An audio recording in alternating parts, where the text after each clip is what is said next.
Assalamu alaikum wa rahmatullahi wa barakatuh. Today we have an esteemed guest.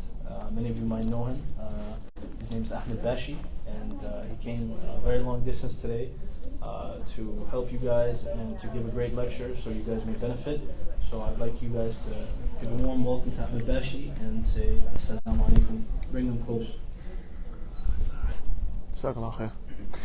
Bismillah ar-Rahman ar-Rahim. Alhamdulillahi Rabbil Alameen. Wassalatu wassalamu ala Rasulillah wa ala alihi wa sahbihi wa man walahu wa ba'd. Inshallah ta'ala, most of you obviously know me, and I know most of you guys. Although last time I saw you guys are a lot younger.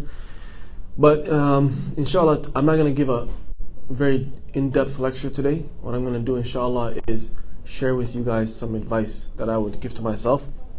Someone your age. Who's the oldest here, for example? Amin? No. Hamid, how old are you? 18. And how old are you? How old are you? Yeah. Also, Smai is older than you. Is anyone 19? 19? No. So 19 to 12, right? So this inshallah ta'ala is going to be, what advice would I give myself if I was your age at the time when I was growing up? And I mean, it's maybe like not that much younger than me. There was not a lot of guys that you could look up to at that time when we were growing up in this masjid that could show you what to do in terms of guys that looked like us or that were like us, similar to us. We had a lot of guys who came from Somalia recently who didn't really grow up in America, so we connected with them, but we didn't connect with them on another level as well. But myself and I mean as well, we grew up here just like you guys for the most part. I came here when I was like 5 years old. I think you were born here? I came here 2, 3. Yeah, so basically we're the same as you guys. We grew up here, So I have 5 advices that I want to give to you guys, but I also want to make it interactive. If you have a question about the point that I made, raise your hand and we can answer your question. And at the same time, I'm also going to ask you guys questions because I want to know what it's like now, because I know things have changed from when I was in high school and middle school and things like that. So the first advice that I want to give you guys, and this is not in any specific order, the first advice that I can give you as a young man, young boy growing up today is what we talked about in the Jum'ah prayer, is the importance of Tawbah. Tawbah, the scholars say, they describe it, what does it mean, Tawbah, right? Tawbah means al-ruju' ila Allah subhanahu wa ta'ala, for you to go back to Allah subhanahu wa ta'ala. So let's say you're living a life of crime, you're sinning, you're doing things wrong, you're doing crimes against yourself, against the people, against Allah subhanahu wa ta'ala. When someone tells you make tawbah, that means go back to Allah. So instead of doing crimes against yourself, the people, Allah, you start to then replace that bad deed that you were doing with good deeds. You go back to Allah subhanahu wa ta'ala. And as we mentioned the Jum'ah prayer as well, Islam is chock full with examples of people who were once bad. They used to commit crimes, they used to do all these haram acts, they used to engage in everything that was against Allah subhanahu wa ta'ala. But then they changed their ways. And then they became some of the greatest people Allah subhanahu wa ta'ala created on this earth, some of them being the companions as well. So a good example right now. You have a question? You have a question? If you have a question, you should keep quiet, inshallah. A good example is a sheikh that the scholars have mentioned, his story. He was a highway robber, and what used to happen back in the days was when people engaged in business, they used to put a lot of wealth on caravans, which is a lot of horses and a lot of camels, and then they would travel from one city to another city. So what he would do is he would wait in between those two cities. So let's say a caravan is going from Medina, it's going to Syria. He would wait in the middle, and then he would attack the caravan, he would take the wealth for himself, and then he would leave. If he has to kill people, he kills people. If he has to rob from them, he robs from them. Whatever he had to do, he would do that. After some time, he fell in love with this woman, and the scholars mentioned in his story. And so what he would do is he would climb the top of this building which she lived in, and he would watch the woman. When she wasn't watching him, he would watch her. And then what happened one day was, as he's doing that, as he's climbing up the wall, someone in that building, someone in that place was up in the middle of the night. They were praying Qiyamul Layl. So they were reciting the Quran of Allah subhanahu wa ta'ala, the words of Allah subhanahu wa ta'ala, and his ear caught the words he was saying, or the ayah he was reading, and the ayah was أَلَمْ يَأْنِ لِلَّذِينَ آمَنُوا أَن تَخْشَعَ قُلُوبُهُمْ لِذِكْرِ اللَّهِ. is it not time for the people who are believers, who believe in Allah subhanahu wa ta'ala, is it not time for them, for their hearts to become softened to the remembrance of Allah subhanahu wa ta'ala? A lot of times you might say to yourself, I'm going to change one day. I'm going to do good one day. I'm going to get older. I'm going to become a better person. I'm going to become a better Muslim. But he understood then when Allah subhanahu wa ta'ala says the ayah, is it not the time now, not tomorrow, but now, for your heart to become soft to the remembrance of Allah subhanahu wa ta'ala and for you to change? And so, what did he say? He decided in himself right then and there, he said, I'm not going to engage in this stuff anymore. I'm going to change my ways. And he said, Bala ya Rabb qad an, or Bala ya Rabbi qad an. Indeed, my Lord, the time has come. The time where I was going to change my ways, and I was going to listen to your message has come today. And so he decided to change. But there's a lot of people who they don't have the same experience. When I was in high school, there was a boy, a Somali boy who was in school with me, and we used to talk about when we get older, we're going to change our ways, we're going to become better Muslims, and so on and so forth. At that time, he was not a bad kid. But now, if you go downtown, I don't know if he's still even alive, but if you go downtown, you can see him, and if you try to talk to him, you can't even understand what he's saying because of the amount of drugs he's done over the years. There was a time where I went downtown, and I saw him, I was driving, and I had people with me in the car, and he came up to the car and he started asking the people that was with me for some money.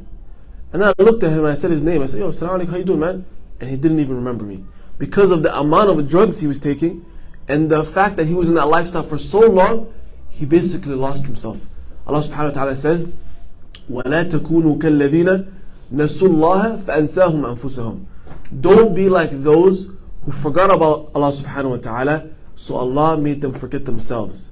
And now if you look back today, that day when he was saying, oh, one day, I still remember to this day, I remember exactly where we were. And he said to me, Ahmed, one day I'm going to become a better person. And he still has a chance, inshallah. If he didn't pass away, he still has a chance. But it goes to show you that if you don't make tawbah now, if you don't turn back to Allah subhanahu wa ta'ala now, things get worse. The Prophet ﷺ said, beware of the small sins. They will pile up on a man until they ruin him. And Allah subhanahu wa ta'ala also says, كَلَّا بَلْ رَانَ عَلَىٰ قُلُوبِهِمْ مَا كَانُوا يَكْسِبُونَ. That Allah subhanahu wa ta'ala says something covered their hearts. These people, they used to commit sin over and over and over again until their hearts became dark. And now when they get a reminder, when they're told to pray, when they're told to do good deeds, it doesn't affect them anymore. Now it still affects you. Because when you're told to do good, even if you don't want to do it, it affects you. You say to yourself, Wallah, he's right. I should start doing this again. I should pray to Allah subhanahu wa ta'ala. I should do the good deeds. But if you keep going down that path, you're still young now, but if you keep going down that path, it's only a matter of years before you get to the point where you cannot come back and you live like that and you die like that. And the way you die, the scholars say, is the way that Allah subhanahu wa ta'ala will resurrect you, and that's the way you're going to meet Allah subhanahu wa ta'ala. The second advice I want to give you guys is, now that you understand the importance of making tawbah, every day make tawbah. First, before I should go into the second point, I want to ask you guys, what are the conditions of tawbah? You guys are grown men, most of you over the age of 15. The Prophet ﷺ said, every single one of the children of Adam, they commit sins. The best of them are those who make tawbah to Allah subhanahu wa ta'ala. So I want to ask you guys, how do you make tawbah? Who can tell me how to make tawbah? For example, let's say you listen to music and now you realize, I don't want to do that. How do you make tawbah? Someone give me how you're supposed to make tawbah. Because every one of you needs to know how to make tawbah. I mean? Salah. You have to pray salah in order to make tawbah. That's the answer? Who else? You have to be sincere when you make it. You have to be sincere. Okay, what else? Whatever the sin you are, like the sin that you're committing, you must not repeat it. Okay, perfect. So take this example now of listening to music. Let's say, not you, but someone listens to music, right? And they want to make tawbah from listening to music. What should they do from A to Z? What should they do right now? First, understand that it's a harmful sin. Second, don't repeat it again. Third, ask forgiveness. There are three conditions. If you don't know them now. Because your tawbah does not happen unless you do these three things. Three things, you have to do all three of them. Number one, you have to leave the sin. You can't repent from listening to music while your AirPods are still in and you're listening to music. You leave the sin. Stop the sin. If you're engaged in something wrong, you put it aside. You stop it. That's number one. Number two, after you stop the sin, you need to decide within yourself that I'm never going to go back to that sin again. This is an important point, because when you tell this to people, they think, I've been listening to music for 20 years of my life. I know most likely I'll probably listen to it again tomorrow. But you can't think like that. You have to say, I decided I'm not going to listen to music anymore, even if it sounds impossible. Even if you know you're addicted to it. I've decided I'm not going to go back to it again. How am I going to do it? I don't know. Allahu A'lam. All I know is I've decided within myself that I'm going to stop. But if you have in the back of your mind, okay, I'm going to make tawbah, but tomorrow when I go out with the guys, we're going to listen to music. You can't have that mindset. I'm done. I'm not going to listen to it again. Tomorrow I know I go out with my friends. I know they want to play music. I don't know how I'm going to get out of that, but I know I decided I'm not going to do it. You left the sin. You decide never to go back again. And three, you have to feel regret. The scholars say that tawbah itself is regret. You can't go back and then say, oh, that track, that mixtape, wallahi, it was nice. You can't have that mindset.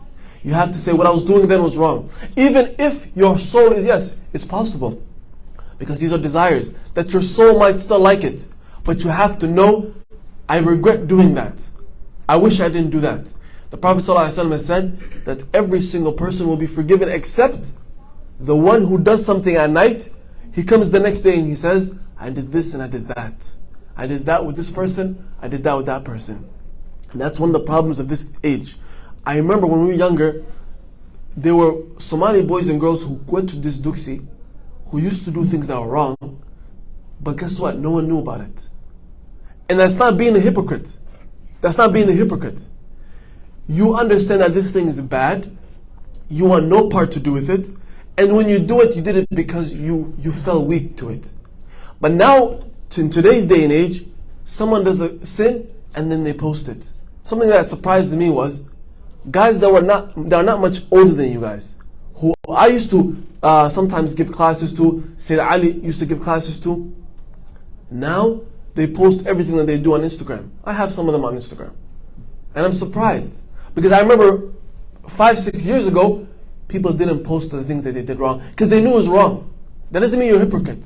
It's like the person who smokes, but he tells you, he's older than you, and he tells you, never smoke or drink in your life. He's not being a hypocrite. He knows it's wrong. He's doing it because he's weak. But he's telling you, be careful. I fell into this trap, and I'm telling you, watch out. He's not being a hypocrite. But now you have people who what? They show the sin. You should never be that type of a person. So that's the first point, is make sure you're someone who's always making tawbah every single day. And the fourth point actually, when it comes to tawbah, is if you did anything to someone else, you have to give that person it right back. If you stole from your friend and he doesn't know about it, you have to give him his money back. It's not just between you and Allah anymore, it's between you and the people. If you stole from a store, make money, save that. A lot of young brothers do that too. They go to CVS, they go to the other places, you go, you steal, and you take it. Years down the line, you realize this is wrong. You save up your money, you make tawbah to Allah subhanahu wa ta'ala, you save up your money, you put it into an envelope, and you give the money back to the people. Because you still owe them. And Allah subhanahu wa ta'ala is going to ask you about the rights of the people when you meet Him subhanahu wa ta'ala. So that's the fourth point. The second thing I want you guys to know, the second advice, now your slate's clean, what should you do? You need to come with good deeds, and you need to stay away from the bad deeds. I'm going to give you one good deed that you need to stick to, and one bad deed that no matter what you should stay away from. The good deed that you should do is pray to Allah subhanahu wa ta'ala. The first thing Allah subhanahu wa ta'ala is going to ask you on the Day of Judgment, when you meet Him, a day that's 50,000 years long, the first thing you're going to, imagine that day, Allah subhanahu wa ta'ala created you. He brought you out into this earth. After 50 years, 20 years, 10 years, you finally go back to Him. And the first thing He's going to ask you about is the prayer. If the prayer is good, inshallah, the rest of the deeds will be good. If the prayer is lacking and it's not good, it's going to affect the rest of the deeds. The Prophet ﷺ has said, العهد الذي بيننا وبينهم الصلاة. The difference between us, the Muslims and the non-Muslims, the difference, pay attention to this. The difference between us is the prayer. من تركها فقد كفر. The person who leaves the prayer, take it in today. The person who leaves the prayer has become a kafir. Doesn't matter if your name is Abdullah anymore. Doesn't matter if your name is Muhammad. Because what's the difference? What's the difference between you and the non-Muslim at school? There's no difference between you to accept the prayer. Now, of course, some of the scholars said this is not the major kufr, but this person who leaves the prayer is a major sinner. And some of the scholars said no, he's a kafir. And a lot of the Sahaba said the same thing. If you leave off the prayer, this person is a kafir. And the Sahaba, they understood that. The Prophet ﷺ, upon an occasion, he told the companions about Dajjal. And he said he's going to be on the earth for 40 days. The first 10 days is going to be like a year. The next 10 days is going to be like a month. The next 10 days will be like a week. And then the rest of the days will be like the days that we have now. What did the companions ask him? He said to the Prophet ﷺ, Ya Rasulullah, kayfa nusalli? How should we pray? If the day is going to be a year long, how should we pray? How many times should we pray? The most important thing to them was what? The prayer. So you, as a young person today, you have to understand that the most important thing in your deen is the prayer. If you lose that prayer, you're finished. I have a lot of friends that they used to not be the best people. They were just like you guys. They did good, they did bad. Some of them prayed and some of them didn't pray. The ones who didn't pray, I don't know one of them who's practicing today. But the ones who prayed, most of them are practicing today. You know why? Because that's the lifeline between you and Allah subhanahu wa ta'ala. That's the rope between you and Allah. Once you cut the prayer, there's nothing between you and Allah. Umar ibn Khattab radiallahu anhu, when he was assassinated, he was the Amir al-Mu'mineen, he was assassinated. And when he was stabbed and he passed out on the ground, Abdullah ibn Umar said, I know what's going to wake up the Amir al-Mu'mineen. People tried to wake him up, they couldn't wake him up. And he said, Ya Amir al-Mu'mineen, hayya ala salah. It's time for the prayer. Umar, he woke up, and what did he say to the people? He knows he's dying. He's been stabbed with poison. What did he say to the people? He's the Amir of the people. He's the leader of the people. It's like the President of the United States. He knows he's going to die. He takes the microphone and he gives an address to the entire United States. Umar ibn Khattab said, La hadda fil islami liman taraka as-salah. He's dying. He said the person who leaves the prayer has no place in Islam. Has no place in Islam. If you leave off the prayer, Islam for you is finished. And I want to give you guys a question to answer, and that is, what should you do if you're doing haram acts, you're doing something you're not supposed to do, but at the same time you know it's important to pray? What should you do? How should you go about it? Should you leave the prayer because you feel like, I'm doing all these other sins anyways, why should I pray? What should you do? Someone give me the answer to that. Khalid, what do you think?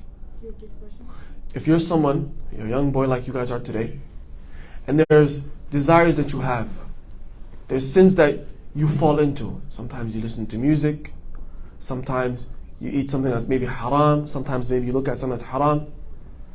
Should you leave the prayer if you're that type of person? No. Why? Because you have to recognize Allah. What else? When you know you listen to wrong, stop it. But why should you pray? Shouldn't you feel like a hypocrite?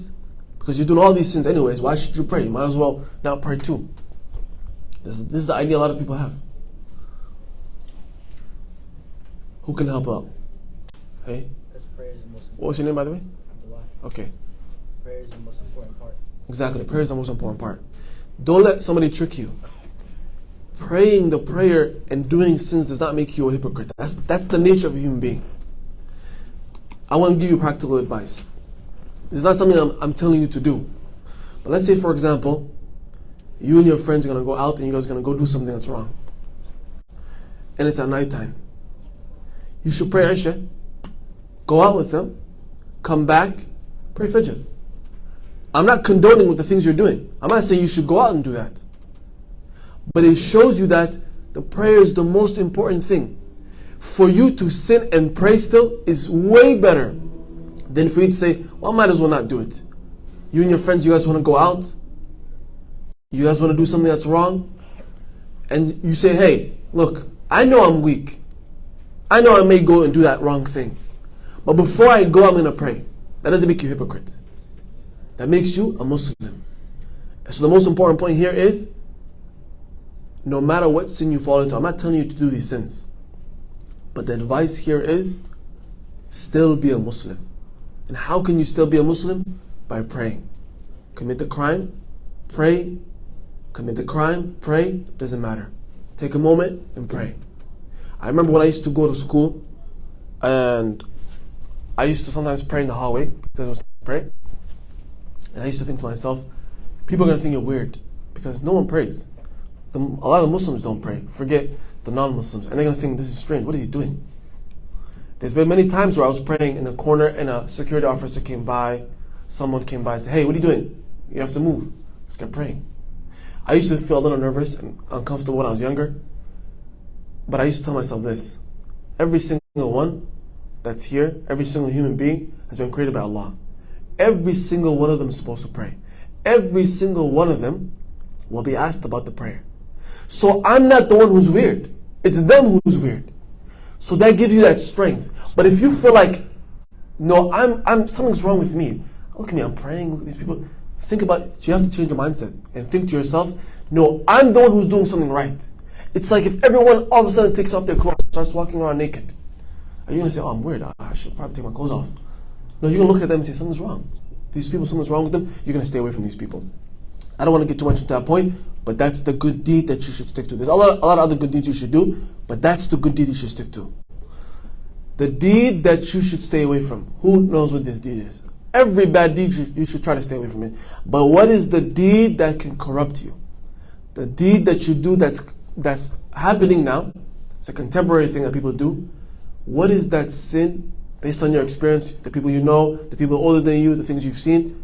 What is that one sin you think? And it's not shirk, by the way. Of course, shirk is the worst thing you can do. But the sin that's happening now, that people do a lot. What is that one sin that you can do that can really destroy you? What's your name? Ahmed, hey? No, because we already mentioned praying, right? So that goes with that. That's true. Now praying is a major sin. But what is the sin that doesn't have, that we didn't, we're just talking about the prayer, something else. Zina. Zina. The most dangerous thing. Pay attention. And you guys are older. So you have to take some responsibility for yourself. Don't come to lectures and just sleep or just yawn and go to the bathroom and waste time. You're basically men. I'm going to tell you right now, the most dangerous sin that you face as a young man in today's day and age is zina. And if you fall into zina, you're going to ruin your life. What is zina? Zina is anything that is of sexual nature that you do in a way that Allah subhanahu wa ta'ala is not pleased with. If you have a wife, alhamdulillah, what happens between you and your wife, that's between you and your wife. Allah subhanahu wa ta'ala has made it permissible. But the scholars, they mention many types of zina. There's the zina of the eye, what you look at. Everyone has a smartphone. No one knows what you're looking at but Allah subhanahu wa ta'ala. What you look at goes to your heart, and it will taint and destroy your heart. And the worst thing is, the things that affect someone's heart, the worst thing about it is, you don't even know you're doing something wrong. If you're lucky, 10 years down the line, you're going to say, oh, wallahi, I made a major mistake. It was then, 15, 16, 14. That's when I started that evil habit.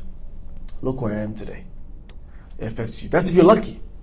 And if you're not lucky, if you're like most people, it's going to take you away. And then the day you wake up is the day you meet Allah. And guess what? That day is too late.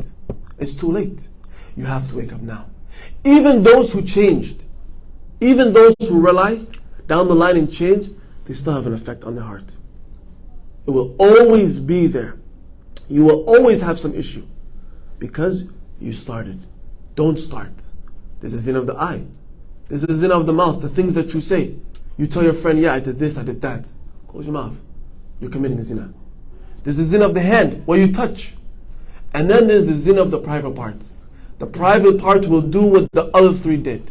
If you looked, if you spoke, if you touched, then the full-blown zina is the zina that happens between the private parts. Allah subhanahu wa ta'ala says, do not get near zina. Don't do it. Don't even get near it, because it's a dangerous way. وَسَاءَ السَّبِيلَ. It is a dangerous path to go down. And I'm going to tell you something that many non-Muslims will not tell you. And if the non-Muslim psychologists knew this, they would make a lot of groundbreaking findings. And that is the link between zina and pedophilia, and the link between zina and homosexuality. I'll tell you as a Muslim, pedophilia is those people who do sexual acts to kids. They rape a kid of any type of act. I'm going to tell you now, both of those things come from what's known as fahisha. Allah subhanahu wa ta'ala called zina fahisha. Fahisha is anything that is evil and disgusting that's of sexual nature. I'll give you the example. When someone, for example, does drugs, the reason they call weed the gateway drug is because when you do weed and you smoke it, the next time you need a little bit more, you need a little bit more, because what are you chasing? It's not the weed that is interesting to you. It's not about that. It's the high that you get from the weed. But because your body gets used to it, because Allah subhanahu wa ta'ala created us in a way where we adapt to things. So when you smoke it today, and it gives you that high, and you smoke it tomorrow, you smoke it the next day, you need to smoke more in order to get that same high, in order to get that same good feel that you get. So you do more and more and more. And it gets to a point where weed doesn't do it for you anymore. I mean, don't make that sound, please. It gets to a point where weed is not helping you anymore. So now you have to do more and more hardcore drugs. There is no person who became a crack addict from just doing crack the first day, never did drugs before in his life. You smoke cigarettes, you smoke weed, you do this, you do that, and then you become that crack addict. And that brother that I'm telling you about, the money he was asking us for wasn't for food. He goes to buy his drugs just so he can get his fix. It gets to a point where it doesn't even feel good anymore. You're doing it just so you can survive. So the same thing is with zina. The first time your eyes see something, it gives you a high, gives you a dopamine kick.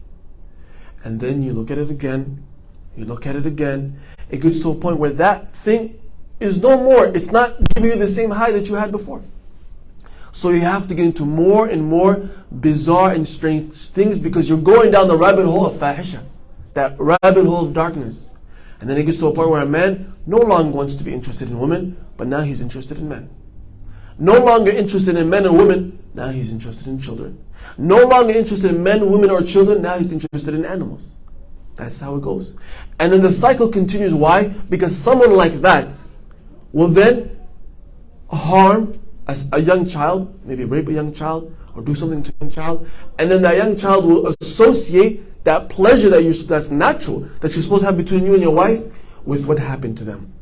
And so now you see before you, when I was younger, the Americans hated gay people. When I was younger, I remember, people hated gay people.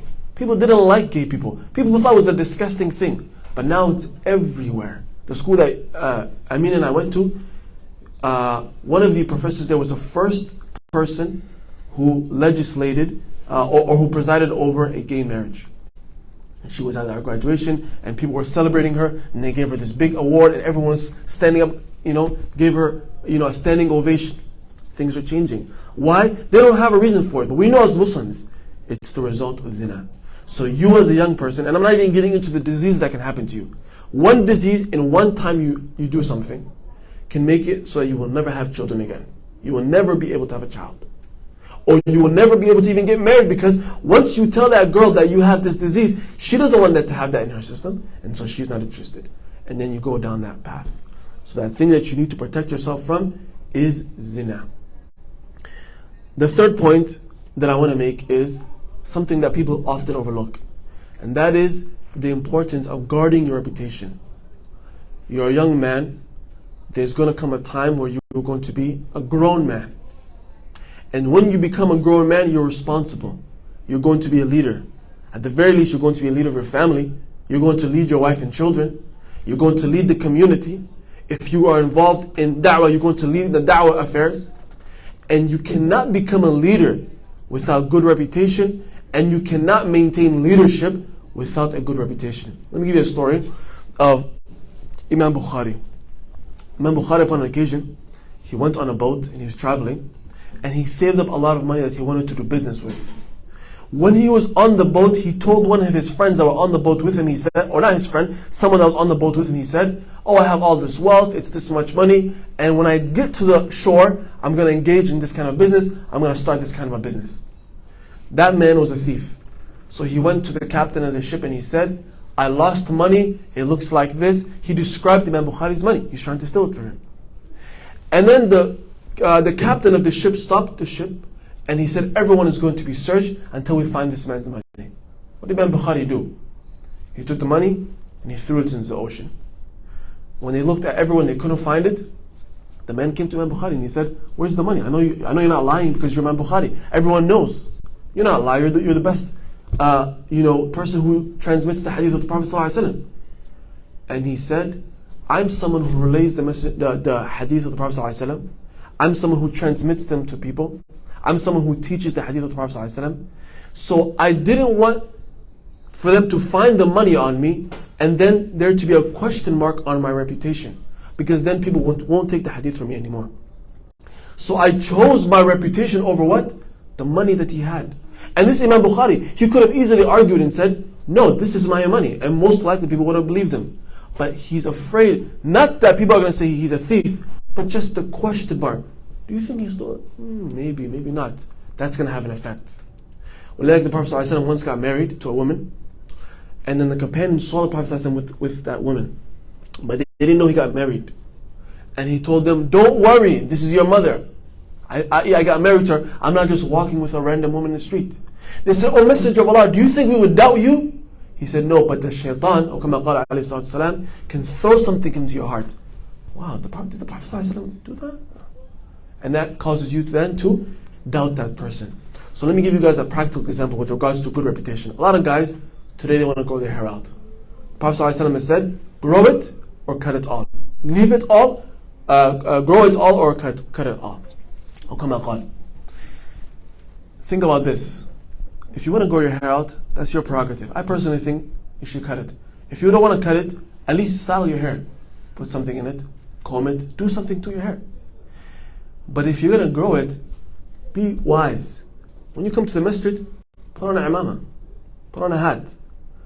I'm not telling you to get a haram haircut. I'm not saying get a mohawk and all these other things. But if you're going to grow your hair, and you're going to do it the right way, and you're not going to copy the non-Muslims, and you're going to take care of it and all this, then when you come to the masjid, put a hat on. Because there's going to come a time when you will get older, and people will remember, oh, this kid, he's that kid who can't even take care of his hair. He's that kid who's always, dressed a certain type of way. So when you get older, it's going to affect you. And that's the importance, of having a good reputation. If you have a good reputation now, it's going to benefit you later. And it takes a long time to build a good reputation. It takes a very long time to build a good reputation, and only a few times to destroy it. One or two things you do, people say, oh, this guy, wallah. If you ask to get married to someone, they say, oh, not you. Not you, the other guy. You want to start a business, I can't trust this guy. He can't even take care of his hair. How can I trust him? This has an impact. We're not talking about halal or haram. If something is haram, don't do it. But if something is even halal, also think about the social currency. Today, for example, people say clout. What is clout? Clout is just a distorted version of social currency. It just shows you how important it is what people think about you. Clout is basically what people think about you on social media. And what does that allow you to do? It allows you to make more money when you post things. It allows you to have better opportunities and deals with organizations. It allows you to, in today's day and age, get more girls, right? So on and so forth. What is clout? All it is what people think about you on social media. Obviously, it's distorted because they have the wrong values, but it shows you how important it is what people think about you. You're a human being. You live in a society. Think about what people think about you. The way you act, the way you dress, the things you say, it has an impact. You might not know now, because you're still young and you don't really need the people right now because you only depend on your parents. But when you become an individual, when you become older and you're your own man, your reputation matters. And you want to be that guy that they say, since he was young, he always had a good reputation. That doesn't mean you didn't do bad things. It just means that when you made a mistake, you did it in seclusion. You didn't come out and show the people the things that you're doing. How are we doing on time? Okay. The last thing I'm going to say, inshallah, or just 2 more points, inshallah, is having the importance of having the right people around you. Have good friends. One of the things that I, praise about the guys who are older than you, some of them are not doing the best that they could, they're doing some things, and some of them maybe become rappers and things like that, whatever. There's guys older than you. But the thing that I praise about those guys is that they're always together. Even though they're doing something wrong, the same boys that grew up in Duxie here, the same Somali boys that grew up in Duxie here, the same Muslim boys, they're still together. They're doing wrong things together, but at the very least they're together. And the importance of that is, if one of them changes, he's going to affect the other one. One of them says he wants to go to Jum'ah, he's going to bring his friends with him. One of them says, I'm getting married, come to my wedding, they're going to come to his wedding. So the importance of having the right people around you. The Prophet ﷺ said, the example between the good friend and the bad friend is, the good friend is like the person who sells perfume. If you go to the person who sells perfume, either you're going to get something good from him, you're going to get perfume from him, or at the very least, when you leave his store, you're going to smell good because of the aroma that's inside the room. So that person is going to have a good impact on you. And the example of the bad friend is the blacksmith, the person who's, working with the metals and things like that. At the very worst, he's going to burn your clothes because fire is going to hit your clothes, he's going to make your clothes dirty. And at the very least, he's going to make you smell bad because when you leave his store, you're going to smell like the wood and you're going to smell like the things he was using. So the example of a good and bad friend is a big difference. Have the right people around you. The schools you go to, hang out with the Somali boys. Hang out with the guys that you know from Duxie. Hang out with your friends. You guys want to ball up? Go do it together. Be a unit. I remember when I was in school, when I was in high school, and things have changed. Now you guys are in school, it's cool to be Somali. People know about you guys. The Spanish people, the black people, everyone knows about Somali people now. Everyone likes Somali people. Everyone respects Somali people. And I know the things that they say now about Somali people. But when I was younger, they didn't really know Somalis like that. People didn't know who are these people. They thought we were Indians. They thought we were something else. They didn't know what we were. A lot of guys, what they did is they sold themselves out. They started acting like a way that they weren't. Why? Because you feel pressure. Like, oh man, I'm the only one who prays. I'm the only one who dresses like this. Let me act like the rest of the people act. But the guys who were a unit, 3-4 Somali boys going to school together in the same classes together, they had their own identity. But if you're by yourself and it's just you, it's going to be tough. Unless even if you're a tough guy, it's going to be tough. There's going to be an impact that it has on you. So go to school with your friends, go to school. Go ball up with your friends. You guys want to go downtown? Go downtown with your friends. Have the right people around you. And don't be the person who, when your friend comes with something good and says to you, look man, I know we always Bashar, we do this and that, but let's go to Jum'ah today. Say, okay, let's go. You have that benefit. The last thing I'm going to say, inshallah ta'ala, is the importance of having high aspirations. High aspirations is for you today, even though you don't have anything before you, to think one day, I'm going to be this and this. One day, I'm going to be that and that. And Abdullah asked me to mention or tell you guys a little bit about my experience, growing up in this masjid and how I started doing the khutbah, for example. I remember that this is the old masjid. At that time, Sheikh Yusuf, which a lot of you guys know, started traveling and he was collecting money for the masjid. We were being kicked out of that other masjid. And at that time, I used to sometimes do small little reminders in the class. We had a class with Sheikh Yusuf, there's like maybe 10 of us, maybe, or so. And Sheikh Yusuf would ask someone sometimes to do a reminder, and I would do like a 5-minute reminder. There was a time where maybe I was like 15, Amin was with me at that time. We did a mu'tamar. There was a mu'tamar that happened at English. You guys remember this, way back. And so they did a competition between the boys and the girls. The girls had to talk about, I think it was the story of Ibrahim alayhi salam, and the boys talked about Nuh alayhi salam. This is maybe like 10 years ago. And myself and a couple of boys went up and we talked about it. So I knew then I had some kind of skill to talk. I knew that this was something that I was interested in. I knew I was interested in da'wah. I knew that one day I wanted to be someone who gives people da'wah. And so I remember when Sheikh Yusuf started traveling, they couldn't find someone to do the Jum'ah prayer. And I remember there was a day I was in the masjid and Sheikh Yusuf was talking to one of the older guys who wasn't really confident speaking in front of the people. And he was basically saying to him, please, I'm not going to be here this weekend. I want you to do it. And I started to realize, hey, it's only a matter of time before people are going to start looking at you to do it. Because you already give some reminders here and there. You speak English. They're probably one day going to look at you. Before I was told to do it, I started preparing. The first khutbah I did, I prepared for 2 months. 2 months. Because I thought it was something so big. I said, wow, standing in front of people. None of my friends would do it. It was not a thing for a young person to go up there and say something. And I knew that people were going to make fun of me. Your friends are going to laugh at you. Now today, if one of you guys said he's going to do a Jum'ah khutbah, and your friends come in, oh, look at what he's doing. What's he doing? Look at him. He thinks he's a sheikh. They're going to make fun of you. I knew this was going to come, but I said to myself, you know what? I want to do that one day. I want to be the person who gives da'wah one day. So I prepared for 2 months. And then what happened? Your dad, Abdullah, came to me. He said, hey, Ahmed, Sheikh Yusuf is not in town. Can you do the Jum'ah this week? I said, okay. He probably thought I was confident. He thought, this guy's brave. I just told him just like that, he's ready.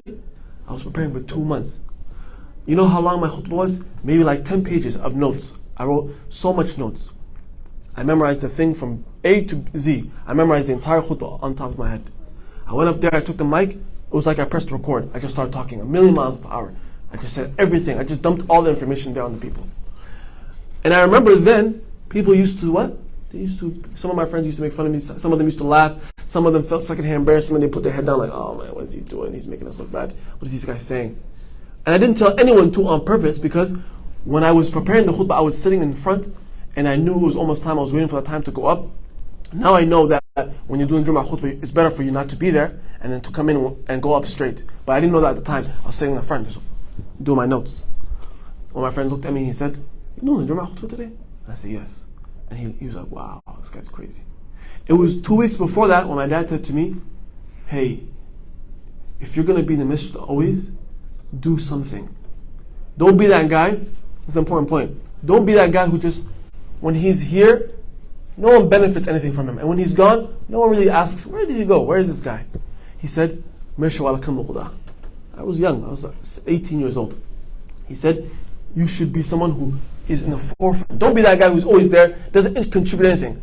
How many weeks, a month this was going on? Don't be the guy who's always coming, just sitting quiet. One day you come, you ask a question. The next day you say something. The next day you say, you know what, I'm going to order the pizza. Be the leader.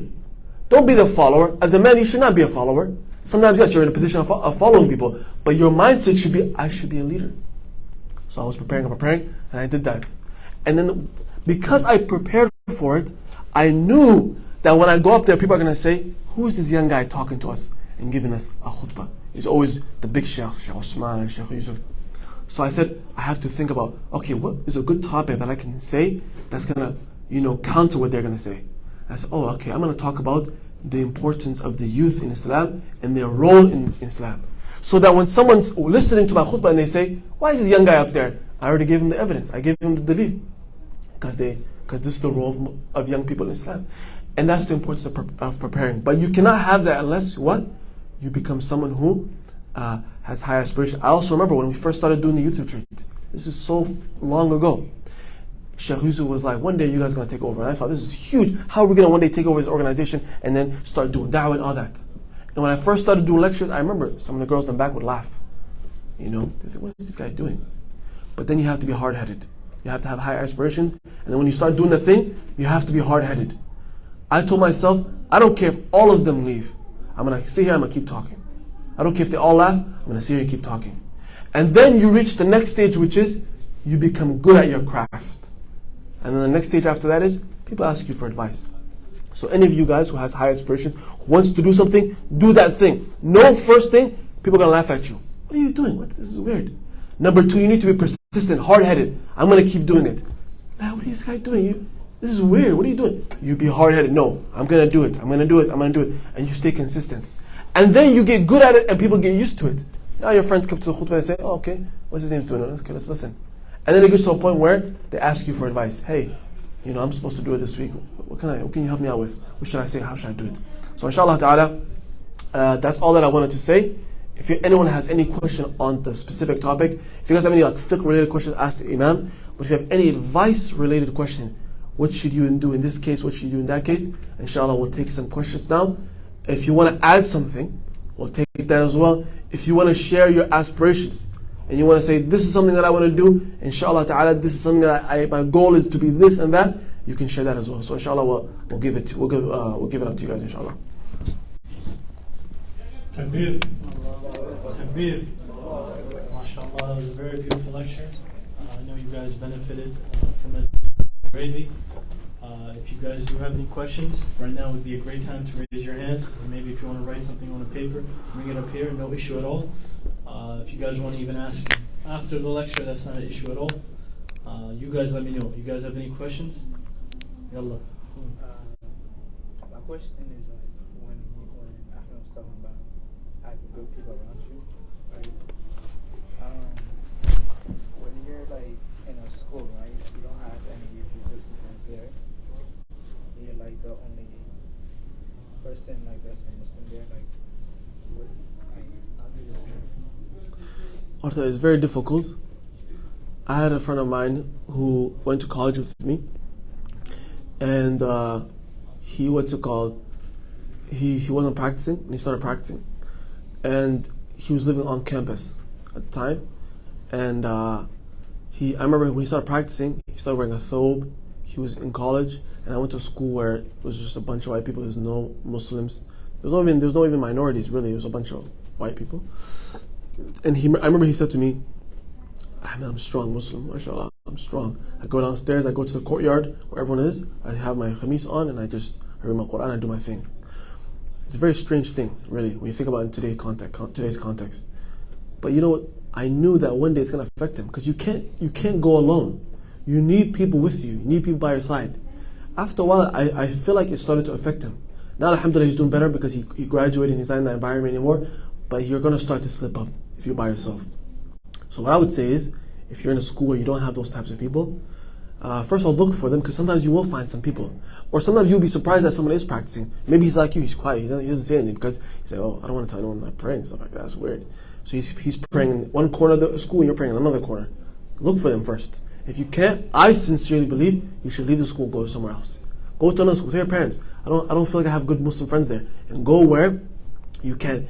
And if you can't do that, or in the meantime, what you should do is go to school there. But when you leave school, you go to something like this. Okay, Monday through Friday you're there. It's tough. But Sunday you come. You're with the brothers. Throughout the week, maybe you sign up for a basketball program. There's a lot of good Somali Muslim boys. And you go, you play basketball with them. So you try to balance it out to the best of your ability. But if you cut out the good, people from your life, you stop coming to Duxi, you stop hanging out with the Muslims and stuff, then it's only a matter of time. It's going to affect you. And you're never going to know how bad it affected you until you come back to that environment again. You come back to the masjid again, and you're like, wow, I went down the wrong path. So I would advise you, you should try to leave the school, go somewhere else. And you can do that nowadays, inshallah. It's not something else. What grade are you in? You're going to 10th. So you have 3 years of high school left. These are very important years. Go somewhere where the Muslims are. That's my advice. I had 2 friends that we went to school together from elementary all the way through to college, and we benefited tremendously. You have support. Umar ibn Khattab said, you're weak alone, strong with your brothers. You have to have brothers with you. And when there's 3 or 4 of you guys praying and together, and they see you guys, they respect you. They say, oh, okay, these guys, they're a unit, they're solid, they're a unit, But if it's just you, people are going to make fun of you. People are going to attack you. That doesn't mean you should break, but it's harder. You have to have good friends around you. Do everything you can to make that happen, and tell your parents, I want to go to a different school, and tell them the reason why. I got what if you have non-Muslim friends, but they're not bad friends, do bad things? I think with them, yeah. If you have, I personally don't advise you should have non-Muslim friends. I don't advise that you should have non-Muslim friends. But you can have non-Muslim acquaintances. I had people that I knew as well. Some people that they help you with classwork and stuff like that. Sometimes you may go to the gym and things of that sort with them. But it's not the same because you don't have the same values. There's a Instagram reel. You know how you have an Instagram reel? You have an Instagram reel, and on the back there's always some kind of sound or someone talking. There's one that's often posted a lot today, and it's this guy who helps people change their lives. He died now. this is way back. He was around the 90s, and he was someone who actually helped people change their lives. Now today it's a bunch of people are not really helping you change your life. It's just you're just selling yourself online. But what he would say is, people ask you, why are you up so early? And he said, if you were going where I was going, you'd be up this early too. If you're going to drive right now, tomorrow, from here all the way to Ohio, but your friend is driving from here to Maine, he can stay up late at night and wake up late because it's only 2 hours away. But you have to go to sleep early and wake up early and do things he doesn't do because you have a different journey than he has. So you may have people who are non-Muslims who are good people, generally speaking, but you're not going the same place and you don't have the same values. So there's going to be things that are going to come across from each other. For example, you're going to be out with them and, hey, I got to go pray. It's possible you can go pray, right? But they're not going to pray. So there's that, you have that difference. So I would say that to the best of your ability, try to have friends who are only Muslim. You can have acquaintances, people you benefit from. I'm not telling you you should fight them. You talk to them, hey, how are you doing? Good morning, how's everything? You work with them. You keep a good, cordial relationship with them. But the people that you want, even the Muslims, you should have circles. The outer circle, these people you see sometimes. There's the inner circle, that people you see more than that. And then you have your close confidant. This is the person you share the most important things with. This is the person you seek the most delicate types of advice. You're in a difficult situation. You don't just share that with anyone. He's going to go to other people. He's going to make fun of you for it. Your close friend, your close boy, you're going to talk to him. So you should have, even then you should have hierarchy. People who are outside, people who are closer and closer, and then people who are right there in the middle. And these people should be Muslims. That's my opinion. Mm-hmm. So, like, let's say you have a family member, right? Like a close friend. Like, how are you gonna get them to like pray? If, like, let's say you pray, but they don't, and like they have like excuses all the time. Like, how would you like get them to pray? Here's the thing. The fact of the matter is, you're either giving da'wah or you're getting da'wah. Da'wah is to call someone to something. In Islam, da'wah means call someone to Islam, or the right way. If you're not calling him to your way, hey, let's pray. We should go to masjid. We shouldn't probably listen to this. We probably shouldn't do that. Then he's going to be doing it to you. You're going to start to break. And one of you is going to break soon. And this is the point I wanted to mention, but I didn't because of lack of time. You guys need to be men. The biggest thing is, when you want to be a man, is worshipping Allah the way Allah subhanahu wa ta'ala told you to. And not letting your boys get in the way of that. Because if your boys get in the way between you and Allah, you're not a man, you're a coward. If it's time to pray, and you want to pray, and you're not going to pray because your boys are not praying, you're a coward. That's not what a man does. A man does what he's convicted of. I know he has conviction. I know this is the right thing. And I'm going to do it. If you guys don't do it, I think it ain't Allah. And there's always a group of friends. Maybe there's 4 or 5 boys. There's 2 boys or 3 boys. A few of them who decide things for others. They're the real men in the group. Even if they're telling you to do something wrong, there's still aspects of manhood in them, because they tell you what to do. They don't listen to you. Hey, should we go pray? Get out of here. And then they say to you, let's go do this thing. You don't even want to do it, but you do it because you're scared. You're a coward. I'm not talking about you. I know you're, mashallah, okay? But the one who does that, he's a coward. You have to be able to tell him, I'm not doing it. And don't give him an excuse. Oh, I'll be right back. I'm just going to go to the bathroom and you pray in the corner. No, I'm going to go pray because that's my responsibility. And if you're not going to pray, it's up to you, but I'm going to go pray. So you should be someone who's firm in yourself first. Secondly, if you have more energy and more strength, it's good. Call people to your way. Hey, we should pray, man. Sometimes try some more, take a different approach sometimes. Just like, hey, come on, man, it's only a few minutes. And Salah is only a few minutes. If you prayed Fajr to Isha, back to back to back in one go, it's 15 minutes. 20 minutes max. You can't do that? So just tell them, hey, we're going to ball up. Let's go. I know, I'm down. Let's go. We're going to ball up. Let's just pray. 2 minutes. I'll even lead it. I'll make it quick. I'll read Surah Al-Adain. Let's go. We'll pray. We'll go. Try different methods. But never hang out with the person who's pulling you. If you see that they're pulling you, because there's going to be one day we're going to break and you're going to do what he says. And that's cowardly. That's not what a man does. A man does what he knows he needs to get done. Hey? Any more questions? Amin? What if you're in a situation where you have Muslims who are like a bad influence and does not like motivate you like with your career or like your successes and doesn't motivate you in the deen. But then you have non-Muslim friends who motivate you like with your aspirations and help you with your goal.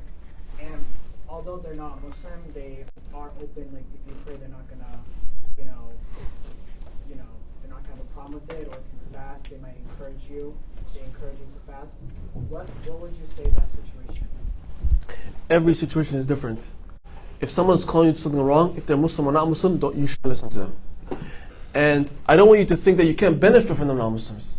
Okay? You might have a non-Muslim friend who is very serious about his career, right?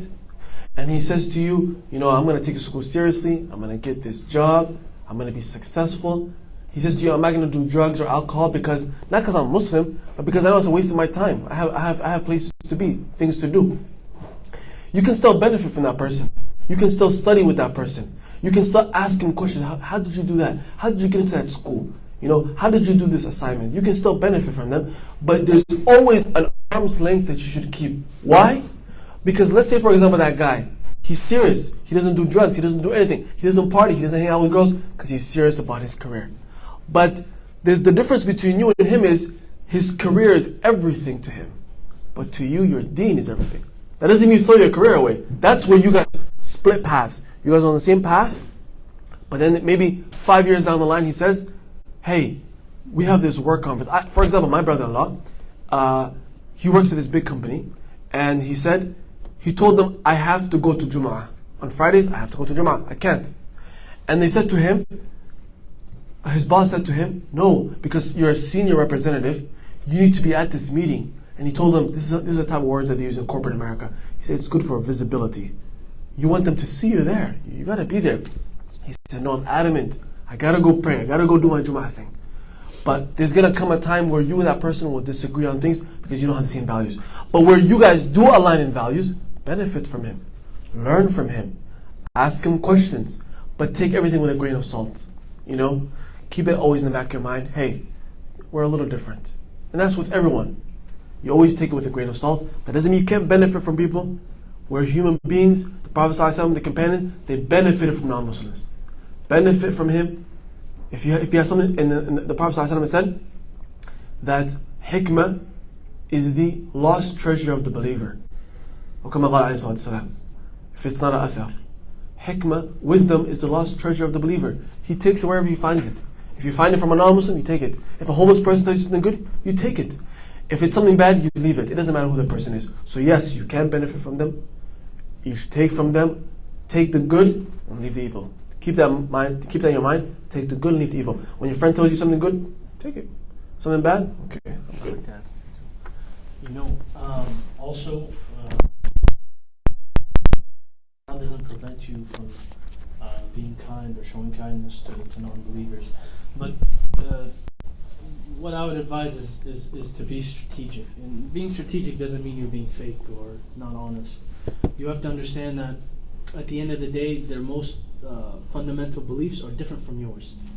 And you can't be naive and think that because they have these different beliefs, our relationship won't be 100%, or there's not like absolute sameness. You understand what I'm saying? There has to be a difference there that's tactical, like Ahmed Bashe said, arm's length. Because eventually it's either you or him that's going to be influencing each other. And it's better for you in the long run, in this life and the next, to be influenced by Muslims. You might find a non-Muslim person that is better than a Muslim in a certain area, or vice versa. But at least the Muslim believes in La ilaha illallah. There's no God but Allah. And that Muhammad is the messenger of God, right? And he believes in the fundamentals of the religion. He has an answer for why he exists, what happens after, etc., etc. And these things are very important for the human being. It orients their existence. It orients everything. So that's a very, very important point. No one says that you have to be rude or show a sly face or be. No one's saying that. But you be tactical and you be smart. That's all I'd like to add there. Inshallah. Any more questions? Don't be shy if you have a question. Ask a question.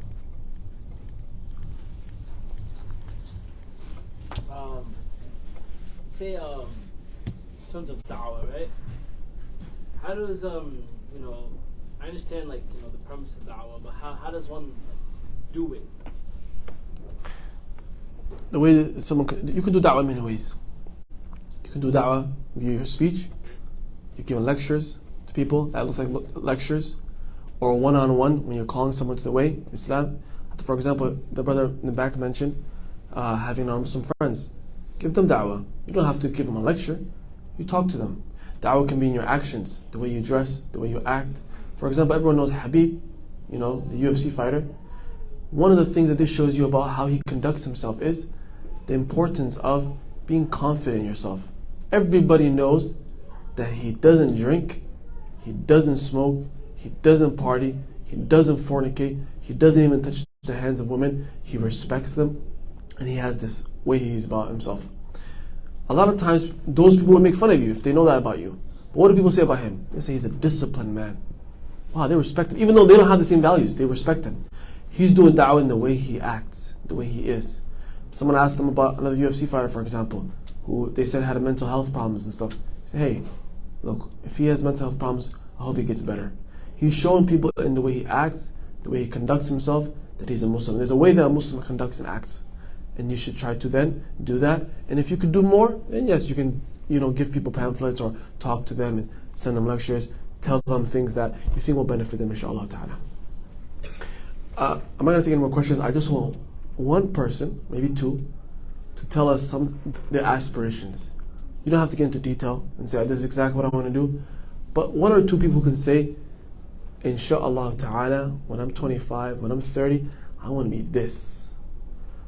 And then we'll give them some advice on how to get there. And then we'll see 10 years from now, 15 years from now, if you got there or not.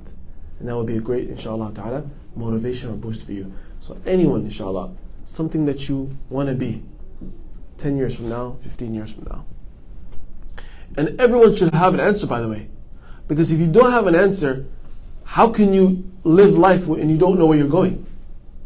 You have to know, this is where I'm going. I'm going to be like this. You don't have to have all the answers because you're still young. You learn throughout the way. But you have to have a general understanding of where you're going so you can live life accordingly. So one or two people. Inshallah ta'ala. Don't be shy. Okay, go ahead. Tell us your aspiration. What do you want to be?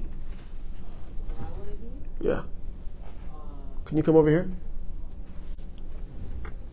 Are you comfortable coming over here? Do you want to, I think you should come here. Come here. This is bringing things into reality. When you say, this is what I'm going to do, inshallah ta'ala, this is my goal, you take the microphone, and there's nothing funny about it either. So there's some people who will laugh at you when you say your goal. That's someone who has no goal. If you have a goal and an objective in life, even if someone has a different goal and objective in life, if you see that they're committed to their goal, you have respect for them. Oh, this guy, wallah, he's committed. So let's see what he has to say. Say your name and then tell people what you want to be, inshallah. There's nothing weird about it at all. My name is Ahmed Farah, and inshallah, in the future, I want to be an entrepreneur.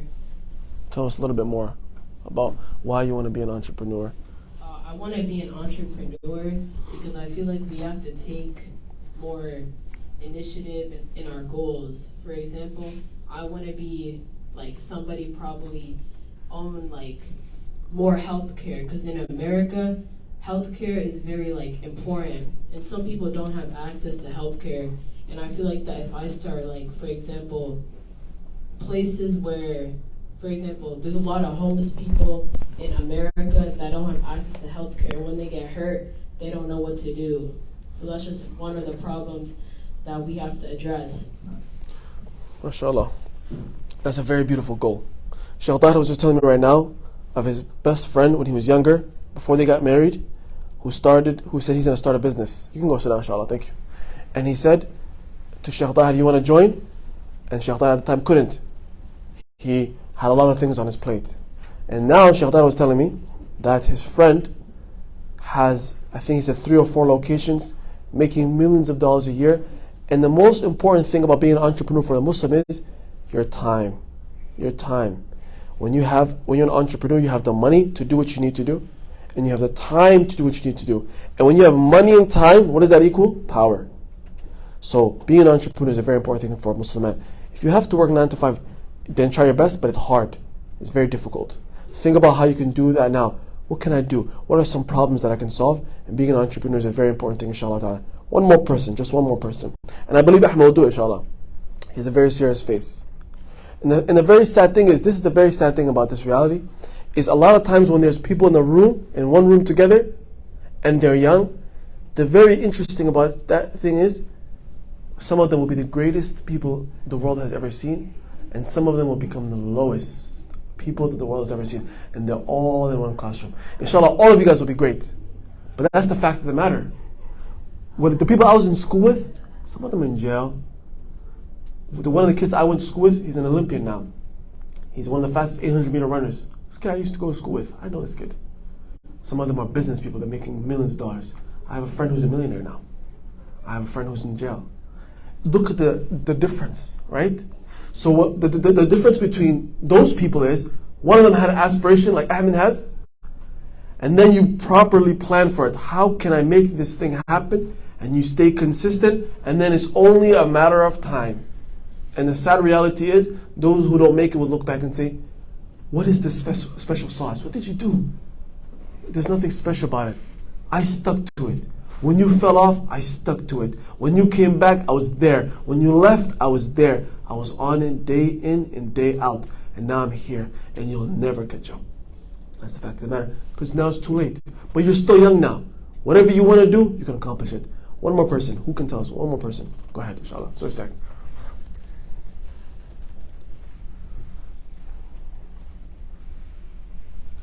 My name's Abdullah Da'ala. Face these guys. Let them know. My name's Abdullah Da'ala. And I said one day, like if we're talking about jobs, like Anything. It doesn't have to be a job. It could be anything. I want to one day, 15 years from now, accomplish this. yeah, I want to go to Hajj Okay, tell us more. to be able to like find out more about my religion and really then be able to devote myself to Allah. What do you think is going to happen when you go to Hajj? Have you ever gone to Umrah or anything? No, So you've never been, right? never been outside the country. Okay, so you think when you go to Hajj, what's going to happen? I'll find more about Islam. Do you have any goals or aspirations of then seeking Islamic knowledge and learning and studying? Is that something that's interesting to you? Yeah. Inshallah, okay, that's good. That's also a very good goal. Did you ever go to Umrah? No, okay. When I went to Umrah, I was 19, the same age as my brother now. I went by myself. I used to work this job on the weekends, and I didn't make a lot of money. That's another thing too, is it's very important for you guys to work, save your money. Even if you work 16 hours a week, 8 hours and 8 hours, you save your money, you put it away, and then, because here's the thing is, money is always beneficial. You're always going to need it. Whether you get married, buy a car, you invest in a business, you're always going to need it. So I used to always put money aside, put money aside, put money aside, and then it got to the point where I had $3,500. It took a long time, it took me like a year. And I was also in Ayuto, so I used to put $100 away a week. And then what happened was, my dad needed a car, so I gave him the money and he bought a car with it. And then I saved up again. The second time when I saved up, there was no need in the house. No one needed anything. So I said, what should I do with this money? My mom said, you should think about going and do Umrah. I said, that's a good idea, wallahi. You should go do Umrah. Because there was a university out there that I wanted to apply to, Islamic University of Medina. And I decided that. I was only 19. I just turned 19. I said, you know what? I'm going to take my money, I'm going to go on my own. There was a friend of mine that I met in Ohio when I went to Mu'tamar there. And he introduced me to his friend, who was a student at the Islamic University of Medina. And when I met him, I said to him, how'd you get in? I asked him all these questions. I only sat with him for 5 minutes because he had to rush. He said, I have to go, I'm sorry, I have to catch a flight. He left. And then I called my friend, I said, hey, I'm going to Umrah. Can you give me that guy's number? He gave me his number, I called him, and I said, I'm coming, and I would like to stay with you. He said, come. All this is about taking initiative. Most people are like, that's weird. Oh, I don't know the guy. Okay, so if he says no, so what? I said, hey, can I come? I want to stay with you. And my flight was only going to be for 6 days. My Ramadan trip was only 6 days. I called them and I said, hey, I want to make it 30 days. They said, we'll give you 30 days, but after the 6th day, when we leave, you have to provide for your own hotel and you have to provide for your own food. The only thing we're going to provide is that flight back after 30 days. I said, no problem. I called my friend. I called my friend and called his friend. Said, can I come over? He said, yes. I stayed with him. He slept on the ground and I slept on his bed. I still remember it to this day. I owe him a lot. When I went there, I started to go to university. I went to classes with him. I didn't tell myself, I don't know Arabic. I just tried. I tried to listen to what I could hear, what I could understand. I did Quran there. I prayed in the haram the whole time. I didn't go there to play around. I was only 19. I didn't go there to play around. I didn't go to the malls like everyone else went. I had a reason. I had a goal. I had an objective. That's why it's important to have a goal, because you know what to do then when you have a goal.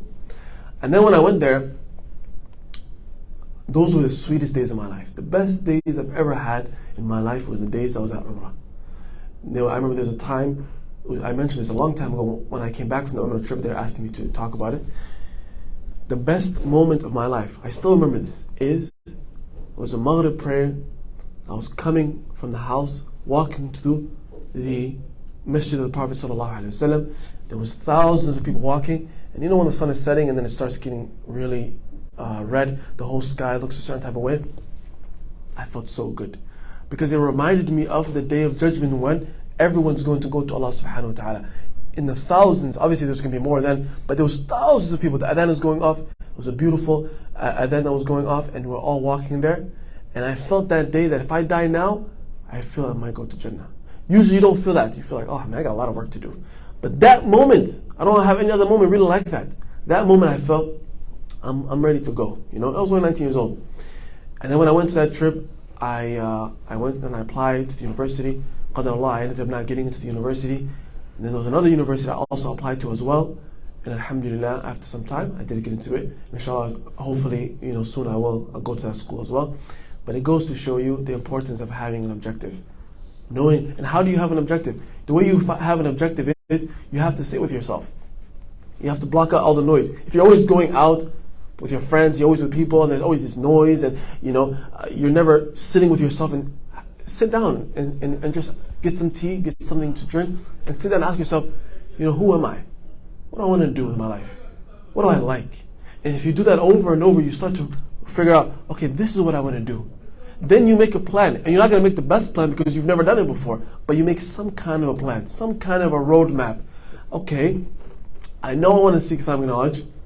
Well, I guess I'm going to probably need to know Arabic, because it's most of the knowledge is in Arabic. That's something basic you can understand. You start to learn Arabic. I want to be an entrepreneur. Okay, what should I do? Okay, maybe I should learn about the economy. That sounds like a realistic thing, right? You don't know anything. You don't know much about being an entrepreneur, but you should know, maybe I should learn a little bit about the economy, how money works, how finances. Learn a thing or two. You make that plan. As you're going down the path, you start to fix your plan, because you start to realize, oh, okay, I should have added this. Okay, I should have taken that out. You fix your plan. You stay consistent, and then as time goes by, you hit more and more checkpoints, more and more checkpoints. The farther down you go, the more narrow your objective becomes. Okay, now I really know what I want to do. It's this specific thing. And that's what you guys should do. So inshallah, if you haven't thought about it today, think about it. Don't waste your time. Now you're young, you have a lot of time. You have a lot of time. Spend, 23 hours a day doing whatever.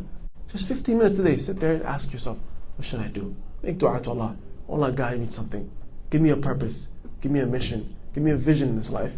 And then inshallah ta'ala, Allah will help you. And I look forward to inshallah 15 years from now, if we're still alive, I want to see where you guys are going to be, inshallah ta'ala. Jazakumullahu khair. We'll leave it at that. And then next week, inshallah, I can talk about if you guys have anything coming up next week. Takbir. I know you guys are itching to get up because the pizza's coming soon, right? I see Amin's already up. I hope that you guys took a great example from this. I can tell from your faces that some of you guys were definitely were in deep thought and contemplation, which is a good sign. You guys should definitely take into consideration the examples and the points that Ahmed Bashe gave in his lecture, because if you don't take it as an example, the example might be done out of you. So it's a very, very important discussion there. So you guys are free to leave if you want and start getting paper plates and stuff like that. Inshallah, this is the end of the lecture. Assalamu alaikum. No, you can.